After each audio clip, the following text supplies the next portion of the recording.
அனைவருக்கும் வணக்கம். இந்த வீடியோவில் என்ன பார்க்க போறோம்னா, 2026 சிம்ம ராசி புத்தாண்டு ராசி பலனை பற்றி தான் பார்க்க போகிறோம். 2026ஆம் ஆண்டின் சிம்ம ராசியின் பலன்கள் முக்கிய கிரக பயிற்சியின் அடிப்படையில் பொதுவாக அமையும் ராசி பலனை கணிக்கப்பட்டிருக்கு. அதை பற்றி பார்க்கலாம்.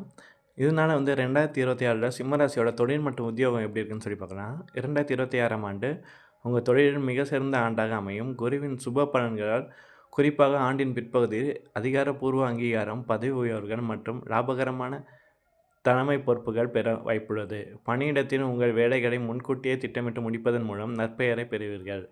வருடத்தின் ஆரம்பத்தில் உழைப்பு அதிகமாக இருக்கலாம். சில நேரங்களில் சில இடையூறுகளை சந்திக்க நேரிடலாம். ஆனால் பணவரவுக்கு தடை வராது. அடுத்து நிதி நிலைமை எப்படி இருக்குன்னு சொல்லி பார்க்கலாம். ஆண்டின் 2ஆம் பகுதியில் நிதி வாய்ப்புகள் அதிகரிக்கும். கடந்த கால முதலீடுகளில் இருந்து லாபம் கிடைக்க வாய்ப்பு உள்ளது. ஆண்டின் தொடக்கத்தில் பண விஷயத்தில் கவனம் அவசியம். அதிகப்படியான செலவுகள் தவிர்க்க வேண்டும். விலை உயர்ந்த வாகனங்கள், புதிய சொத்துக்கள் வாங்கும் வாய்ப்புகள் சிலருக்கு உண்டாகும். நீண்டகால சொத்துக்களை பாதுகாக்கும் சிறந்த உத்திகளை கையாள வேண்டும்.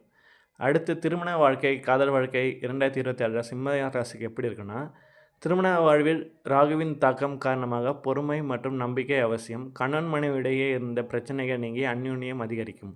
திருமணம் ஆகாதவருக்கு ஆண்டின் 2ஆம் பாதியில் உற்சாகமான, ஆழமான, உணர்வுபூர்வமான, இணைப்பிற்பான வலுவான வாய்ப்புகள் உருவாகும். அடுத்து ஆரோக்கியத்தை பொறுத்தவரை உங்கள் ஆற்றல் அதிகமாக இருந்தாலும் வேலையின் ஆரம்பகால கோரிக்கைகள் காரணமாக சோர்வு மற்றும் மன அழுத்தம் ஏற்படலாம். இதயம் மற்றும் இரத்த அழுத்தம் தொடர்பான விஷயங்களில் கவனம் செலுத்த வேண்டியது அவசியம். வயிறு தொடர்பான பிரச்சனை சிலருக்கு வர வாய்ப்புள்ளது. சனியின் தாக்கத்தால் எந்த ஒரு செயலும் கடின உழைப்பிற்கு பின்னரே பலன் அதிகரிக்கும். திடீர் அதிர்ஷ்ட வாய்ப்புகள் பெறுவீர்கள். தேவையை விட பணம் வரும். புதிய முயற்சிகள் மிக எளிதாக வெற்றியடையும். எண்ணங்கள் புதுமையாக மலரும். இந்த பலன்கள் உங்கள் ராசியின் ஜாதகத்தை கிரகநிலை அடிப்படையில் சேர்ந்தது. அடுத்து சிம்ம ராசியோட பரிகாரங்களை பற்றி பார்க்கலாம். சனி பகவான் அருளை பெற சனிக்கிழமைகளில் திருநள்ளாறு போன்ற சனி ஸ்தலங்களுக்கு சென்று எழுதீபம் ஏற்றி வழிபடலாம். முடியாதவர்கள் அருகில் உள்ள சிவாலயத்தில் உள்ள நவகிரக சன்னதியை வழிபடலாம். உங்களை சார்ந்திருக்கும் தொழிலாளர்கள் மற்றும் உடல் உழைப்பவர்களின் உதவுவது, அன்னதானம் செய்வது அல்லது பழைய ஆடைகள் வழங்குவது மிகவும் நன்மை பயக்கும். அடுத்து ராகு மற்றும் குருவின் சஞ்சாரத்தால் குடும்ப உறவில் சிக்கலுக்கு, மனதில் குழப்பமும் ஆரோக்கியத்தில் கவனக்குறைவும் ஏற்பட வாய்ப்புள்ளது.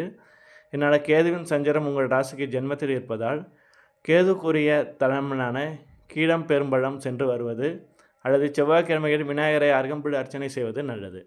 ராகு காலத்தில் நெய் தீபம் ஏற்றி வழிபடுவது குடும்ப ஒற்றுமைக்கு நல்லது. தினமும் காலையில் சூரிய உதயத்துக்கு முன் ஆதித்ய ஸ்லோகம் சொல்லி சூரிய நமஸ்காரம் செய்வது மிகவும் சிறந்தது. ஞாயிற்றுக்கிழமைகளில் சூரிய பகவானுக்கு தானியமாக கோதுமை தானம் செய்யலாம். ராகுஸ்தானத்தை சஞ்சரிக்கும் குரு முழு பலனை பெற வியாழக்கிழமையில் தட்சிணாமூர்த்தியை மஞ்சள் நிற மலர்களை அர்ச்சனை செய்து கொண்டக்கடலை தானம் செய்வது நல்லது. இந்த பரிகாரங்கள் உங்கள் ராசியின் அடிப்படையில் மற்றும் கிரகநிலையின் அடிப்படையில் வந்தது. நன்றி.